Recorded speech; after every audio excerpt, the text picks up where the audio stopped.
Scottish Mallu ഡയറീസിൻ്റെ പുതിയൊരു വീഡിയോയിലേക്ക് സ്വാഗതം. ഞാൻ സ്കോട്ട്ലൻഡിൻ്റെ ഏറ്റവും മനോഹരമായ സ്ഥലത്ത് Applecross, road to Applecross എന്ന് ബോർഡിൽ കാണാം. ആപ്പിൾ ക്രോസിൽ വന്നിരിക്കുകയാണ്. ഞാൻ ഏറ്റവും കൂടുതൽ എൻജോയ് ചെയ്യുന്ന ഒരു കാര്യമാണ് ഈ സ്കോട്ട്ലാൻഡിൻ്റെ ഈ സ്കോട്ടിഷ് ഹൈലാൻഡ്സിലൂടെയുള്ള ഒരു ഡ്രൈവ്. തന്നെ നല്ല അത്യാവശ്യം തണുപ്പും മഴയൊക്കെ ഉണ്ട്. അവിടെ നിന്ന് ഇൻവെർണസിൽ നിന്ന് പോരുമ്പോൾ നല്ല വെയിലായിരുന്നു, അത്യാവശ്യം വെയിലൊക്കെ ഉണ്ടായിരുന്നു. അപ്പോൾ ഞാൻ നോർത്ത് കോസ്റ്റ് 500 ആപ്പിൾ ക്രോസിൽ വന്നു. എൻ്റെ താഴത്തൊരു റിഗുണ്ട്. ആ റിഗും കൂടി കണ്ട് തിരിച്ചു പോകാനുള്ളൊരു പ്ലാനിലാണ്. അപ്പോൾ കൂടുതൽ ഇതിലേക്ക് കാണാം. ഇതാണ് നോർത്ത് കോസ്റ്റ് 500ൻ്റെ പ്രോപ്പർ റൂട്ടാണിത്. ഇത് സ്കോട്ട്ലൻഡിലെ തന്നെ ഏറ്റവും മനോഹരമായ ഒരു ഏരിയ എന്ന് പറയാൻ പറ്റുന്ന സ്ഥലമാണ് ഈ ആപ്പിൾ ക്രോസ് എന്ന് പറയുന്ന ഈ നോർത്ത് കോസ്റ്റ് 500 സീ ഫിഷിങ്ങിൻ്റെയും ഒക്കെ ആയിട്ട് ഞാൻ കാണിച്ചു തരാം. ഇനി റിഗ് കാണിച്ചു തരാം, നമുക്ക് നോക്കാം. എല്ലാവരും എൻജോയ് ചെയ്യുമെന്ന് വിചാരിക്കുന്നു. കാണാം. ഇത് റിഗിലേക്കുള്ള വഴിയാണ്, റിഗിലേക്ക് ഇറങ്ങുന്ന വഴിയാണ്. അതിന് മുമ്പായിട്ട് ഇതിൻ്റെ ഓപ്പോസിറ്റ് സൈഡിൽ നിന്നുള്ള ഒരു വ്യൂ ഞാൻ കാണിച്ചു തരാം.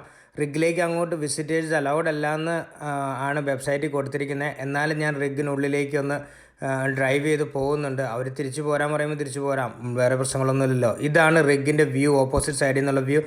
നമ്മുടെ ഒരുപാട് മലയാളികൾ സൗദിയിലും ഗൾഫ് രാജ്യങ്ങളിലൊക്കെ ആയിട്ട് റിഗിൽ പണിയെടുക്കുന്നു എന്ന് പറഞ്ഞു കേട്ടില്ലാതെ റിഗ് ഒന്ന് അടുത്ത് പോയി കാണാനുള്ളൊരു ഭാഗ്യം ഇതുവരെ ഉണ്ടായിട്ടില്ലായിരുന്നു. അപ്പം ഇത്ര അടുത്തു നിന്നെങ്കിലും കാണാൻ പറ്റി. എന്തായാലും റിഗിനുള്ളിലേക്ക് ഡ്രൈവ് ചെയ്ത് പോവുകയാണ്. ഇതിന് ശേഷം നല്ല മനോഹരമായിട്ടുണ്ട്. ഇംഗ്ലണ്ടിൽ നിന്നൊക്കെ ഒരുപാട് ആൾക്കാർ സമ്മറിൽ വരുന്നൊരു സ്ഥലമാണ് സ്കോട്ട്ലൻഡിൻ്റെ Applecross. North coast 500 trip ചെയ്യാനൊക്കെ മലയാളികൾ ഒത്തിരി പേര് ഇംഗ്ലണ്ടിൽ നിന്ന്, UK പല ഭാഗങ്ങളിൽ നിന്ന് വന്ന്, അല്ലെങ്കിൽ ഇന്ത്യയിൽ നിന്ന് തന്നെ വന്ന് ട്രിപ്പ് ചെയ്യുന്ന ഒരുപാട് ആൾക്കാരുണ്ട്. അപ്പോൾ അങ്ങനെ വരുന്നവർക്ക് ആപ്പിൾ ക്രോസ് സ്റ്റാർട്ട് ചെയ്യുന്നിടത്ത് ആ ഹില്ലിൻ്റെ ഏറ്റവും താഴെയായിട്ട് കാണാം, ഈ ഏരിയ കാണാം. സ്ട്രാത്കാരൻ എന്ന് പറയുന്ന ലൊക്കേഷനാണ്. സ്ട്രാത്കാരന് ഉള്ള റിഗാണിത്. ഈ റിഗും വിസിറ്റേഴ്സ് അലൗഡ് അല്ല ഉള്ളിൽ. എന്നാലും നമുക്ക് ഇച്ചിരി ഉള്ളിലൊക്കെ പോയി കണ്ടിട്ട് ഇച്ചിരി അതിൻ്റെ ഒരു സെക്യൂരിറ്റി പോസ്റ്റ് ഉണ്ട്, അവിടം വരെ നമുക്ക് പോയി കാണാൻ പറ്റും. നമുക്ക് നോക്കാം ഈ സീൻ. ഇന്ന് നല്ല ഫോഗിയാണ്. കഴിഞ്ഞ വർഷം ഞങ്ങൾ വന്നിട്ടുണ്ടായിരുന്നു ആപ്പിൾ ക്രോസ് ചെയ്യാനായിട്ട്, നോർത്ത് കോസ്റ്റ് 500 ചെയ്യാനായിട്ട്. അന്നേരം നല്ല വ്യൂ ആയിരുന്നു സമ്മറിൽ, വെയിലുള്ള സമയത്ത്. ഇപ്പം ഫോഗ് ആയതുകൊണ്ടാണ് ഒരു മോഡൽ പോലെ തോന്നുന്നത്. ഇപ്പം ഞാൻ ഇതിനുള്ളിലേക്ക് ഡ്രൈവ് ചെയ്ത് ഇറങ്ങുവാണ്, റിഗിനുള്ളിലേക്ക്. റൈറ്റ് സൈഡിൽ അവരുടെ അഡ്മിനിസ്ട്രേഷൻ ഓഫീസും കാര്യങ്ങളൊക്കെ ആയിട്ട് ഒരു ബ്രൗൺ ബിൽഡിംഗ് ഉണ്ട്.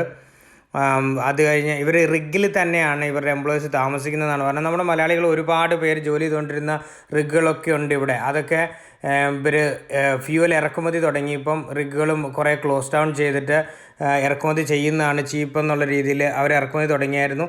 ഇപ്പം റഷ്യയും UK തമ്മിലുള്ള പ്രശ്നങ്ങൾ വന്നതോടെ ആവശ്യത്തിന് ഫ്യൂവൽ കിട്ടാതായപ്പം അവർക്ക് സ്വന്തമായിട്ടുള്ള റിഗുകൾ ഓപ്പൺ ചെയ്യണം എന്ന് UK ഗവൺമെൻറ് തീരുമാനിക്കുകയും ഈ റിഗുകളൊക്കെ ഇപ്പോഴും വീണ്ടും റീഓപ്പൺ ചെയ്തുകൊണ്ടിരിക്കുകയാണ്. അപ്പോൾ ഒരുപാട് ജോബ് ഓപ്പർച്യൂണിറ്റീസൊക്കെ വരുന്നുണ്ട്. നമ്മളെ മലയാളികൾ റിഗിൽ നേരത്തെ ജോലി ചെയ്തുകൊണ്ടിരുന്നവർ ഇനിയും വീണ്ടും നാട്ടിൽ നിന്ന് വരുമെന്ന് വിചാരിക്കുന്നു. ഈ ട്രക്കുകൾ, ഇതാണ് സെക്യൂരിറ്റി പോസ്റ്റ്. അതിൻ്റെ റൈറ്റ് സൈഡിൽ ഇതിൻ്റെ ഏരിയകളാണ്, ഇതിൻ്റെ വർക്ക്ഷോപ്പ് അങ്ങനത്തെ ഏരിയകളാണ്. റിഗുമായിട്ട് ബന്ധപ്പെട്ട ഏരിയകൾ തന്നെയാണ് ഇത് മൊത്തം.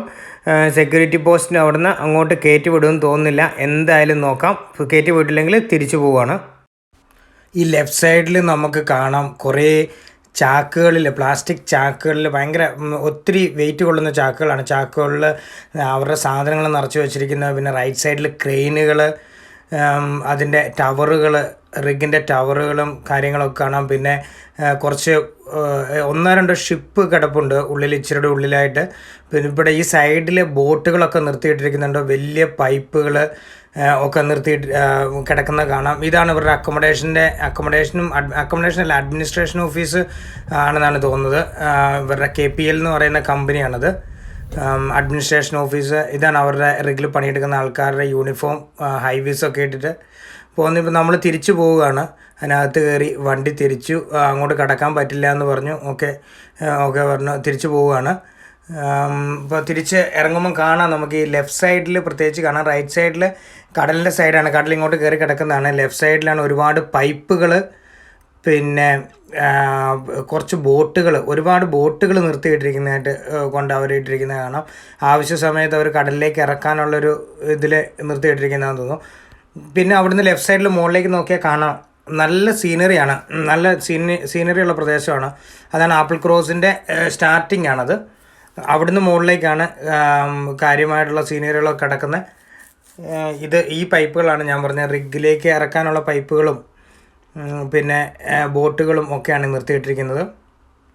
കണ്ടോ ബോട്ടുകൾ, എത്ര ബോട്ടുകളാണ് നിർത്തിയിട്ടിരിക്കുന്നത്. ഇതും പൈപ്പാണ് ഈ സൈഡിൽ കിടക്കുന്നത്.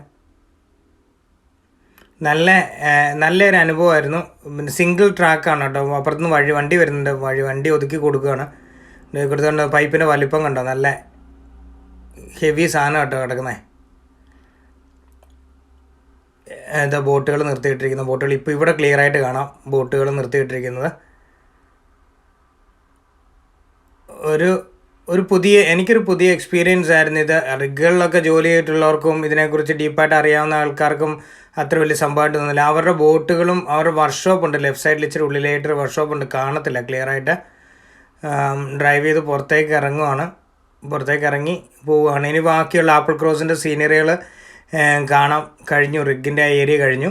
ബാക്കിയുള്ള NC500 അല്ലെങ്കിൽ നോർത്ത് കോസ്റ്റ് 500 എന്ന് പറഞ്ഞാൽ എന്താണെന്ന് ഞാനിതുവരെ പറഞ്ഞില്ല. നോർത്ത് കോസ്റ്റ് 500 എന്ന് പറഞ്ഞാൽ ഇൻവെർനസ് കാസ്റ്റിൽ തുടങ്ങി ഇൻവെർനസ് കാസ്റ്റിൽ വന്ന് അവസാനിക്കുന്ന 516 മൈലുള്ള ഒരു റൂട്ടാണ്. അതായത് ഹൈലാൻഡ്സിൻ്റെ എല്ലാ ഭംഗിയുള്ള ഏരിയകളും ഉള്ളൊരു റൂട്ടാണത്. എല്ലാ ഏരിയയും കവർ ചെയ്യുന്നൊരു റൂട്ടാണ്. ആ നോർത്ത് കോസ്റ്റ് 500 നമുക്കൊരു ക്യാമ്പർ വാൻ എടുത്ത് നമ്മൾ ഈ റോഡിലോട്ട് ക്യാമ്പർ വാൻ ഇൻവെർനസ് ആണ് ഇതിൻ്റെ ഒരു സെൻറ്റർ എന്ന് പറയുന്നത്. ഇൻവെർനസിൽ വന്നു കഴിഞ്ഞാൽ ഇഷ്ടംപോലെ ക്യാമ്പർ വാൻ അല്ല മോട്ടോർ ഹോംസ് നമുക്ക് വാടകയ്ക്ക് കിട്ടാനുണ്ട്. നമ്മൾ വന്ന് എടുത്തു കഴിഞ്ഞാൽ നമുക്ക് സ്വന്തമായിട്ട് കുക്ക് ചെയ്തും സ്വന്തമായിട്ട് നമ്മുടെ ആവശ്യത്തിനനുസരിച്ച് എവിടെ വേണം പാർക്ക് ചെയ്ത് സ്കോട്ട്ലൻഡിൽ എവിടെ വേണമെങ്കിലും നമുക്ക് പാർക്ക് ചെയ്ത് നമുക്ക് അതിനകത്ത് താമസിക്കാം. നല്ല സേഫായ ഏരിയ നോക്കി പാർക്ക് ചെയ്തിട്ട് താമസിക്കാൻ നമുക്ക് അലൗഡാണ്. അങ്ങനെ ചെയ്യാൻ പറ്റുന്ന നല്ലൊരു റൂട്ടാണ്. ഒരാഴ്ചയൊക്കെ എടുത്ത് അതിനിടയ്ക്ക് ജോണോ ഗ്രോഡ്സ് ബീച്ചുകൾ, സിൽവർ സാൻ ബീച്ചുകൾ ഒക്കെ ഉണ്ട്. നല്ല അടിപൊളി ഏരിയയാണ്. സമ്മറിൽ വരുവാണെങ്കിൽ ഫാമിലിയായിട്ടൊക്കെ വരുവാണെങ്കിലും നമുക്ക് നമ്മുടെ ഫ്രീഡത്തിനനുസരിച്ച് ചെയ്യാം. നമ്മുടെ സ്വന്തം വണ്ടിക്ക്, ചെറിയ വണ്ടിക്ക് വന്നാൽ കിടക്കാനൊന്നും നമുക്ക് സൗകര്യമില്ല, നമ്മൾ ബുക്ക് ചെയ്യണം. അങ്ങനെയൊക്കെയുള്ള കാര്യങ്ങളുണ്ട്. പക്ഷേ അതിനെക്കാട്ടിലൊക്കെ ഇങ്ങനെ ഇത് ആപ്പിൾ ക്രോസിന് പോകുന്ന വഴിക്ക് നിന്നുള്ള റിഗിൻ്റെ വ്യൂ ആണിത്. ഇതുപോലുള്ള ഒരുപാട് വ്യൂകൾ, നല്ല വ്യൂകൾ. ഞാൻ ഇംഗ്ലണ്ടിൽ നിന്ന് കുറച്ച് ഫാമിലീസ് വരുമ്പോൾ ഞാൻ കൊണ്ടുവന്നിട്ടുണ്ട്. പിന്നെ കുറേ പേർക്ക് പറഞ്ഞു കൊടുത്തിട്ടുണ്ട്. എല്ലാവർക്കും ഇഷ്ടപ്പെട്ടു പോയ, എല്ലാവരും ഹാപ്പി ആയിട്ട് പോയൊരു ഏരിയയാണ് ഈ ആപ്പിൾ ക്രോസ് എന്ന് പറയുന്നത്. ഈ നോർത്ത് കോസ്റ്റ് 500 2 ദിവസം കൊണ്ടൊക്കെ ചെയ്ത ആൾക്കാരുണ്ട്. നോർത്ത് കോസ്റ്റ് 500 2 ദിവസം കൊണ്ട് കംപ്ലീറ്റ് ചെയ്ത ആൾക്കാരുണ്ട്. പക്ഷെ അന്നേരം ഭയങ്കര ടയറിങ് ആയിരിക്കും. ഫാമിലിക്കൊക്കെ വരുമ്പം അത്രയും അങ്ങനെ ചെയ്യാൻ പറ്റത്തില്ല. 2 ദിവസം കൊണ്ട് പിള്ളേരൊക്കെ പെട്ടെന്ന് മടുത്തു പോവും. ഞാൻ ഇന്ന് എൻ്റെ വണ്ടിയും കൊണ്ട്, എൻ്റെ കാറും കൊണ്ടാണ് വന്നിരിക്കുന്നത്. കിയയുടെ ഹൈബ്രിഡ് വണ്ടിയും കൊണ്ട്. കുഴപ്പമില്ല, നല്ല അടിപൊളിയായിട്ടോ, തെറിച്ചെറിച്ച് നിൽക്കുന്നുണ്ട്. എനിക്കൊരു നല്ല അടിപൊളി എക്സ്പീരിയൻസ് ആയിരുന്നു. ഞാൻ ഒറ്റയ്ക്കാണ് വന്നിരിക്കുന്നത്. അടിപൊളിയായിട്ട് എനിക്കിഷ്ടപ്പെട്ടു. ഒറ്റയ്ക്കാണെങ്കിൽ എനിക്ക് ഏറ്റവും കൂടുതൽ എന്നെ റിലാക്സ് ചെയ്യുന്നൊരു എനിക്കൊരു സ്ട്രെസ് ഒരു ലൈഫാണെങ്കിൽ, നമുക്ക് റിലാക്സേഷൻ വേണമെങ്കിൽ നമുക്ക് ഏറ്റവും കൂടുതൽ റിലാക്സ് ചെയ്യാൻ പറ്റുന്നത് അത് ഓരോരുത്തരുടെ ഇഷ്ടമാണ്. ഫാമിലിയായിട്ട് വരണോ, എൻ്റെ ഫാമിലി ഇപ്പം നാട്ടിലായതുകൊണ്ടാണ്, ഇല്ലെങ്കിൽ തീർച്ചയായിട്ടും ഫാമിലിയായിട്ട് വരുന്നുണ്ടായിരുന്നുള്ളൂ. അപ്പം എന്നെ ഒത്തിരി ഈസി ചെയ്യുന്നൊരു കാര്യമാണ്, എൻ്റെ മൈൻഡിനെ ഒത്തിരി ഹാപ്പി ആക്കുന്നൊരു കാര്യമാണ് ഈ സ്കോട്ടിഷ് ഹൈലാൻഡിൽ കൂടെ ഉള്ളൊരു ഡ്രൈവ്. ഇപ്പം ഞാൻ എല്ലാവർക്കും റെക്കമെൻഡ് ചെയ്യുന്നൊരു കാര്യമാണ്. ഇപ്പോൾ അവരവരുടെ ഇഷ്ടമാണ്. ഇപ്പം ചിലർ ഫ്രണ്ട്സിൻ്റെ കൂടെ ആയിരിക്കും വരുന്നത്. ഇപ്പോൾ ഞാൻ 2-3 ചോദിച്ചപ്പോൾ എല്ലാവരും ഡ്യൂട്ടി, ഒരു രക്ഷയില്ല, ആർക്കും സമയമില്ല. ഓക്കെ, ഞാൻ വിചാരിച്ചു ഒറ്റയ്ക്ക് അങ്ങ് പോവാം, ഒറ്റയ്ക്ക് പോയാലും കുഴപ്പമൊന്നുമില്ലല്ലോ എന്ന് വിചാരിച്ചു. ഞാൻ ഒറ്റയ്ക്ക് സ്കോട്ടിഷ് ഹൈലാൻഡിലൂടെ ഒരുപാട് ഡ്രൈവ് ചെയ്യുന്ന ആളാണ്. എനിക്കിഷ്ടമാണ്. പ്രത്യേകിച്ച് സ്നോ ഉള്ളപ്പോൾ ഒന്നും ആരും റിസ്ക് എടുക്കാൻ നിൽക്കാറില്ല. എനിക്ക് സ്നോയിലൂടെ വണ്ടി ഓടിക്കുന്നത് എനിക്കിഷ്ടമാണ്. കാണുന്ന ബംഗ്ലാവുകളൊക്കെ ഇവിടെ സ്ഥിരമായിട്ട് താമസിക്കുന്ന ആൾക്കാരുണ്ട്. പിന്നെ ഹോളിഡേ സമ്മർ ടൈമിൽ വന്ന് താമസിച്ച് തിരിച്ചു പോകുന്ന ആൾക്കാരുണ്ട്. സമ്മറിൽ ബെഡ് ആൻഡ് ബ്രേക്ക്ഫാസ്റ്റ് ആയിട്ട് കൊടുക്കുന്ന കുറേ സ്ഥലങ്ങളുണ്ട്. ഇതൊക്കെ സ്ഥിരമായിട്ട് താമസിക്കുന്ന കേട്ടോ. ഒരു 4x4 ആയിട്ട് ഇവിടെ താമസിക്കും. നല്ല തണുപ്പ് കാലത്ത് സ്നോ ഒക്കെ വീണ് കിടക്കുന്ന സമയത്ത് എയർ ആംബുലൻസ്, അതായത് ഹെലികോപ്റ്റർ മാത്രം ലാൻഡ് ചെയ്ത് മെഡിക്കൽ എമർജൻസികൾ അറ്റൻഡ് ചെയ്യുന്ന സാഹചര്യങ്ങളൊക്കെ ഇവിടെയുണ്ട്. സ്നോ വീണ് കിടക്കുമ്പം വേറെ റോഡ് ക്ലിയർ അല്ലെങ്കിൽ വേറെ മാർഗ്ഗങ്ങളൊന്നുമില്ല. അങ്ങനത്തെ ഒരു ഏരിയ ആണ്. അതായത് നമ്മൾ സ്നോയിൽ വണ്ടി ഓടിക്കാൻ ഇഷ്ടമാണെന്ന് ഞാൻ പറഞ്ഞു. പക്ഷേ ഡേഞ്ചറാണ്. വണ്ടി എപ്പോൾ വേണമെങ്കിലും സ്കിഡാവാം. ബ്ലാക്ക് ഐസ് ഉണ്ടെങ്കിലും പിന്നെ ഐസ് ഉറഞ്ഞു കിടപ്പുണ്ടെങ്കിലും വണ്ടി സ്കിഡാവാം. കൂടാതെ നല്ല ഹെവി സ്നോ വീഴുകയാണെങ്കിൽ റോഡ് ബ്ലോക്കാവും, നമുക്ക് അങ്ങോട്ടും ഇങ്ങോട്ടും നീങ്ങാൻ പറ്റാത്ത അവസ്ഥയാവും. അങ്ങനെയൊക്കെ വന്നു കഴിഞ്ഞാൽ നമുക്ക് സർവൈവ് ചെയ്യാനുള്ള എക്യുപ്മെൻറ്റ്സ്, ഫുഡ്, സാധനങ്ങളൊക്കെ വേണം. സ്നോയുടെ സമയത്ത് നമ്മൾ വരികയാണെങ്കിൽ സ്നോയിലൂടെ വണ്ടി ഓടിക്കാൻ ഒരുപാട് പേർക്ക് ഇഷ്ടമാണെന്ന് എനിക്കറിയാം. ഒത്തിരി പേര് വന്ന് എൻജോയ് ചെയ്ത് പോയിട്ടൊക്കെ ഉണ്ട്. നല്ല സീനറിയാണ്. പക്ഷെ സീനറി എൻജോയ് ചെയ്യണമെങ്കിൽ സമ്മറിൽ തന്നെ വരണം. സ്നോ എൻജോയ് ചെയ്യാനാണെങ്കിൽ മാത്രമേ സ്നോ ടൈമിൽ വന്നിട്ട് കാര്യമുള്ളൂ.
ഈ ലെഫ്റ്റ് സൈഡിൽ കാണുന്ന ബോർഡ് ശ്രദ്ധിച്ച് വായിച്ചറിയാം. Europe and Scotland European regional development fund. യൂറോപ്പിലെ റീജിയണൽ ഡെവലപ്മെൻറ്റ് ഫണ്ട് കൊണ്ട് നിർമ്മിച്ച റോഡും അതിന് ഡെവലപ്മെൻറ്റ് ചെയ്ത ഏരിയയാണ് നമ്മൾ കാണുന്നത്. അങ്ങോട്ട് ആ റോഡ് കഴിഞ്ഞു പോയി, അങ്ങോട്ടായിരുന്നു അത്, അതിൻ്റെ സ്റ്റാർട്ടിങ് ആയിരുന്നു അത്, എൻഡിങ് ആയിരുന്നു ഇപ്പോൾ കണ്ടത്. ആ റോഡിലൂടെയാണ് ഇപ്പോൾ വന്നത്. അപ്പോൾ യൂറോപ്യൻ യൂണിയൻ ഒരുപാട് കാര്യങ്ങൾ സ്കോട്ട്ലൻഡിന് വേണ്ടിയും യു കെക്ക് വേണ്ടിയൊക്കെ ചെയ്തിട്ടുണ്ട്. പക്ഷേ നമ്മൾ യൂറോപ്യൻ യൂണിയനിൽ നിന്ന് ഔട്ടായി. ഇനിയും പറഞ്ഞിട്ട് കാര്യമില്ല. എന്തായാലും ഇവിടെ ഒരു പാസിംഗ് പ്ലേസ് എന്ന് പറഞ്ഞിട്ട് ഈ റോഡ് ഇങ്ങനെ കടന്നു പോകുമ്പം കാണാം. ഇപ്പം നമ്മൾ കൂടുതലും മലയാളികളായിരിക്കും കാണുന്നത്. നമ്മുടെ നാട്ടിലെ ഒരു സാധാരണ റോഡിന് ഇത്രയും വീതിയൊക്കെ ഉണ്ടാവുള്ളൂ, സാധാരണ ബസ് റൂട്ട് അല്ലാത്തൊരു സാധാരണ റോഡിന്. പക്ഷേ അവിടെ ഒരു ഓപ്പോസിറ്റ് സൈഡിൽ നിന്ന് വണ്ടി വന്നാൽ നമുക്ക് പാസ് ചെയ്യാനായിട്ട് ഒരു സ്ഥലമില്ല. ഇവിടെ പാസിംഗ് പ്ലേസ് എന്ന് പറഞ്ഞൊരു സ്ഥലമുണ്ട്. നമ്മൾ ഇതുപോലെ സൈഡാക്കി നമ്മൾ നിൽക്കുകയാണെങ്കിൽ പാസിംഗ് പ്ലേസ് നല്ലപോലെ ഉണ്ട്. നമുക്ക് അങ്ങോട്ട് കയറി കിടക്കാം. അത് ഓപ്പോസിറ്റ് സൈഡിൽ നിന്ന് വരുന്ന വണ്ടി പാസ്സായതിനു ശേഷം നമുക്ക് ഇപ്പോൾ ഈ ലെഫ്റ്റ് സൈഡിൽ കാണാം, പാസിംഗ് പ്ലേസ് കാണാം. അവിടെ റോഡിന് വീതി കൂടുതലായിട്ട് വെച്ചിട്ടുണ്ട്. ഇതൊരു നല്ല സിസ്റ്റമാണ്. നമ്മൾ വെസ്റ്റേൺ കൾച്ചറിൽ ഫുഡിൻ്റെ കാര്യത്തിലും വസ്ത്രത്തിൻ്റെ കാര്യത്തിലൊക്കെ വെസ്റ്റേൺ കൾച്ചർ ഒരുപാട് ഫോളോ ചെയ്യുന്ന നമുക്ക് ഇങ്ങനത്തെ ഈ റോഡിൻ്റെ കാര്യത്തിലും റോഡ് റൂൾസിൻ്റെ കാര്യത്തിലും ഡ്രൈവിംഗ് റൂൾസിൻ്റെ കാര്യത്തിലൊക്കെ ഇച്ചിരി നമ്മൾ ഫോളോ ചെയ്യുവാണെങ്കിൽ നല്ലതായിരിക്കും തോന്നി. അതുകൊണ്ടാണ് ഒരിക്കലും ഉപദേശമല്ല, ഒരു ജസ്റ്റ് ഒരു സജഷൻ മാത്രമാണ്. നമ്മുടെ നാട്ടിലെ വീതി കുറഞ്ഞ റോഡുകൾക്ക് പാസിംഗ് പ്ലേസ് വെക്കുകയാണെങ്കിൽ വളരെ നല്ലതായിരിക്കും. ആക്സിഡൻസുകൾ ഒഴിവാകും. പിന്നെ അങ്ങോട്ടും ഇങ്ങോട്ടുള്ള തെറിവിളി ഒത്തിരി ഒഴിവാകും. നാട്ടിലെ നമ്മുടെ നേരെ കയറി വന്നിട്ട് നമ്മൾ തെറിവിളിക്കുന്ന പരിപാടിയൊക്കെ ഒഴിവായി കിട്ടും പാസിംഗ് പ്ലേസ് വെക്കുകയാണെങ്കിൽ. അതുകൊണ്ടൊക്കെ കൂടി പറഞ്ഞാണ്. പിന്നെ സ്കോട്ട്ലൻഡ് കറങ്ങാനായിട്ട് വരുവാണെങ്കിൽ ആരെങ്കിലും എന്നെ വിളിക്കുവാണെങ്കിൽ, ഇപ്പോൾ ഈ വീഡിയോ കണ്ടിട്ടൊക്കെ വിളിക്കുവാണെങ്കിൽ എനിക്കൊരു കാര്യം പറയാനുള്ളൂ. ഇംഗ്ലണ്ടിൽ നിന്ന് ലണ്ടനിൽ നിന്നൊക്കെ ആൾക്കാർ വിളിക്കും. എന്നിട്ട് പറയും, എടാ ഞങ്ങൾ ഇന്ന് സ്കോട്ട്ലൻഡ് ഡ്രൈവ് ചെയ്യുക, നാളെ സ്കോട്ട്ലൻഡ് കണ്ടിട്ട് നാളെ കഴിഞ്ഞ് രാവിലെ തിരിച്ചു വരണം, പിന്നെ ഡ്യൂട്ടി ഉണ്ട്. അങ്ങനെയുള്ളവർ ഇൻവെർണസിലോ എഡിൻബറയിലോ ഒക്കെ വന്ന് ഒരു റൂം എടുത്ത് നല്ലപോലെ ഫുഡ് കഴിച്ച് നല്ലപോലെ ഒന്ന് കിടന്നുറങ്ങിയിട്ട് തിരിച്ചു പോകാനുള്ള സമയമുള്ളത് എന്ന് ഞാൻ ഓർപ്പിക്കുകയാണ്. ഈ സ്കോട്ട്ലൻഡ് കറങ്ങാനും സീനറി കാണാനും നമ്മുടെ മക്കളുടെ കൂടെ അല്ലെ ഫാമിലിയിലൂടെ ഒന്ന് റിലാക്സ് ചെയ്യാനാണ് വരുന്നതെങ്കിൽ ഒരാഴ്ച ലീവ് ഉള്ളപ്പോൾ വന്നാൽ മതി എന്നൊരു സജഷനും കൂടി എനിക്കുണ്ട്. അതും കൂടി ഞാൻ ഈ വീഡിയോയോട് കൂടി ഓർമ്മിപ്പിക്കുകയാണ്. എന്തായാലും എന്നെ കുറേ ഫ്രണ്ട്സ് വിളിക്കുന്നവരോടെല്ലാം ഞാൻ പറയുന്നത് ഇത് തന്നെയാണ്. സമയമില്ലാത്തവർ വന്നിട്ട് കാര്യമൊന്നുമില്ല. നമ്മൾ സ്ട്രെസ് ഫ്രീ ലൈഫിന് വേണ്ടി വരുന്നതാണ്, ഒന്ന് റിലാക്സ് ചെയ്യാൻ വേണ്ടി വരുന്നതാണ്. പിന്നെ അതിനിടയ്ക്ക് സ്ട്രെസ് ചെയ്യേണ്ട ഒരു ആവശ്യമില്ലല്ലോ, അതുകൊണ്ട് പറഞ്ഞതാണ്. ഇതാണ് സ്കോട്ട്ലൻഡ്. ഒരു 20 മൈൽ ഇങ്ങോട്ട് മാറിയപ്പോഴേക്കും നല്ല വെയിൽ, സമ്മർ കാലാവസ്ഥ, സൂര്യൻ നല്ല തെളിഞ്ഞ് നല്ല നീല ആകാശം, നല്ല അടിപൊളിയായിട്ട് നിൽക്കുന്നു. ഇതാണ് സ്കോട്ട്ലൻഡിൻ്റെ പ്രത്യേകത എന്ന് പറയുന്നത്.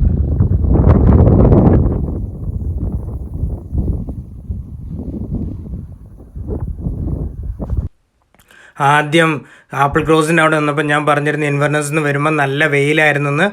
തിരിച്ചു വരുമ്പോൾ ഇൻവെർനസിൽ നല്ല വെയിലാണ്. ഇതാണ് കെസോക്ക് ബ്രിഡ്ജ്. ഇൻവെർനസിൽ നിന്ന് നമ്മൾ ഈ ടൂറിസ്റ്റ് റൂട്ടുകളിലേക്ക് പോകുന്നത് കെസോക്ക് ബ്രിഡ്ജ് ക്രോസ് ചെയ്താണ് പോകുന്നത്. കെസോക്ക് ബ്രിഡ്ജ് അഥവാ ഇനി അവർ ക്ലോസ് ചെയ്തിരിക്കുകയാണെങ്കിൽ ഇൻവെർനസിൽ റൂം എടുത്ത് കിടന്നാൽ മതി. ട്രാഫിക് ജാമിൽ കിടന്നിട്ട് വലിയ കാര്യമൊന്നുമില്ല. ഇപ്പോൾ ആരെങ്കിലും ചാടാൻ നിൽക്കുകയാണെങ്കിൽ ഈ ബ്രിഡ്ജ് സാധാരണയായിട്ട് ഇവർ ക്ലോസ് ചെയ്യുന്ന ഇവിടുത്തെ പോലീസുകാരുടെ ഒരു എൻ്റർടൈൻമെൻ്റ് ആണെന്ന് തോന്നുന്നു. ഒരു 2 ആഴ്ച കൂടുമ്പോൾ ഒരിക്കലുള്ളൊരു കലാപരിപാടിയാണത്. അപ്പം എല്ലാവരും വീഡിയോ എൻജോയ് ചെയ്തെന്ന് വിചാരിക്കുന്നു. വീണ്ടും കാണാം മറ്റൊരു വീഡിയോയുമായിട്ട്. Thank you.